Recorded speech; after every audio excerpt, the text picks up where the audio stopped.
Okay, we're back again, and we're going to do a review on this book. And this book is called Street Art and the War on Terror. And how the world's best graffiti artists said no to the Iraq War.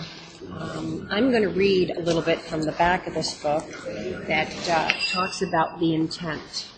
And I'm not so much interested in the statement on war, but more about the fact that art gets used to make global statements and activism. It says here in the credits of the book, the aim of this book is to produce a permanent record of the global anti-war street movement. We want to say huge thanks to all of those around the world who have given us their time and energy to help us put this important document together. And then it goes into talking about them. And then the different countries in the beginning of this book, it's another book review, is here we go. They've got a list here. Get it up close enough.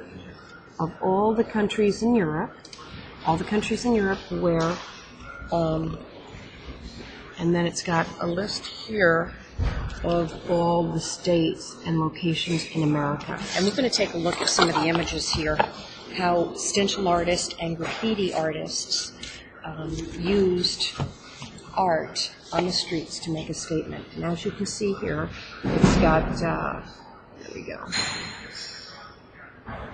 And he's doing that, that movie image there that we've seen.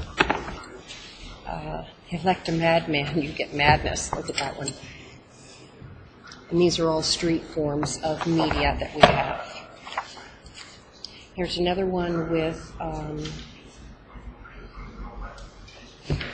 instead of saying got milk, what they did here is you've got oil. And these are all different forms of art that have been put on the streets around the world in graffiti stencils and then coming in and customizing it. It's got a TV station, on top of an American flag.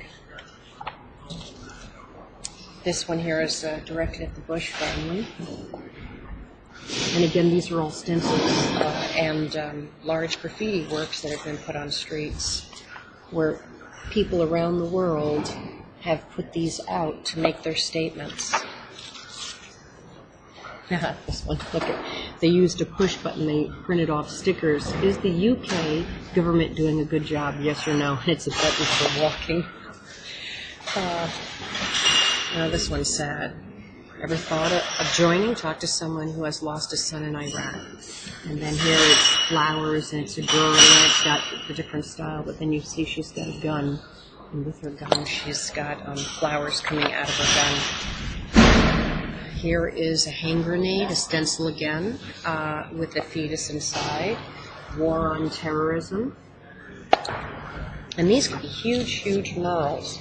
Here, it's got recycling. There you've got the recycle tag along with Hitler, and you've got Bush. This one is a dove of peace dropping bombs.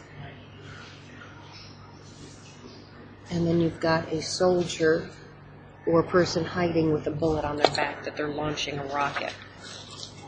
This one is a normal street sign where they've taken the ball for the child's head, made it bigger, and they've put a bomb on it. So it's basically saying bomb zone. This is how they're showing the TV camera. In the graffiti art, there's not only graffiti writing and graffiti stenciling, but then there's graffiti stickers. And here's a stencil example where they've used two different stencils, and then they come in and fill it in with the words they want.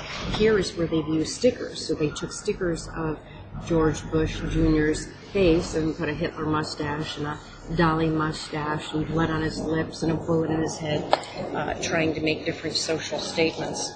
These are those tiny little stencils that they cover a wall with rockets and handguns. That's in a different country. And then this one is a stencil of a child with handcuffs, and she's holding a bear, teddy bear. And again, these are all life-size stencils. Now, this was in Russia, trying to talk. It's window panes, but it's got 2 feet dismembered with blood running down. and there was an actual hole in the wall, and they put the feet again with blood running down as a way to say what war does in these different countries. This here is on the West Bank, and it's a solid concrete wall, but what an artist did is you've got the reality of the sky behind it, you've got the gray wall, but then they came in and they painted the sky and a child playing on the top as though the child can see the sky, but in reality the child can't see the sky because the wall is covered. Here's Bin Laden with a Christmas hat, stickers that they did. Here's all your do you belong with us, something, and this has got the stencil face again of President Bush Jr. with a Rambo body, and then they have their political statements underneath of what they're trying to say. White and greedy wins the race. And that's another political statement. And then here they're taking a tank, and the tank is colored in with beautiful colors. And what the authors of this book wanted to do, here they have the helicopters, and that's where one stencil, for example, gets photocopied in different sizes, and then when you have it in different sizes and you spray it, you can create the dimension of depth. This is here in Australia, and this was a bathroom. And what they did here is they took a dismembered soldier's arm and they put a tag on the arm saying ship it back to America. And they painted blood all over the bathroom to try to show them, again, make their statement on war. Taking over the world, one religion at a time. A lot of different attacks on President Bush. It's a good book. It's if you got an interest. And here's some more. What these people, the one author is an anti-war writer, and the other one is more, she had an interesting comment here. It says here, Eleanor Mathieson began photographing street art when studying visual culture at the University of Illinois.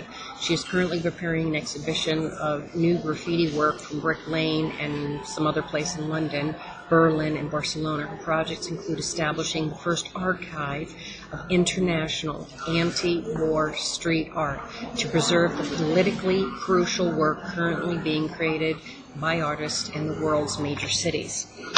And I think for that, there's a lot of different things. I mean, there's tons of them. They come in, and that's what the street artists are doing. Here's a bus stop on the street, but then they put an H there to make it a Bush stop. Stop Bush. And there's just many different statements in the book over and over again, and they're from all over the world. What they're doing is you've got people who are social advocates of certain causes, and they're trying to promote their cause, and they may not have a way to do their advertising, or like the political politicians have funding to do advertising. Well, what you have is artists are taking their statements, and also people that aren't artists are taking their statements to the street and advertising and promoting their causes through graffiti art. Again, it's graffitiism. It's, modernism, pointillism. It's graffitiism. And it's a very interesting movement that is fracturing out. We're going to take a look at a lot of different points. So if you have any issues on war or having your social voice be heard, it's a very specific type of book. I'm glad I've got it. I like it. Again, it always meets my needs as your art escort. I'm always learning and reading. I don't know that it's of value to everybody, but it's definitely very interesting, and I think it's a great cause. It's a bigger thing because, every decade and century that moves forward, we now will have a history of people putting this art on the street and going after what they socially believe. So I'd say 2 thumbs up on this book. It's good. If you have a need for it, it's very good. And again, I got it on Amazon with a discount. Ciao.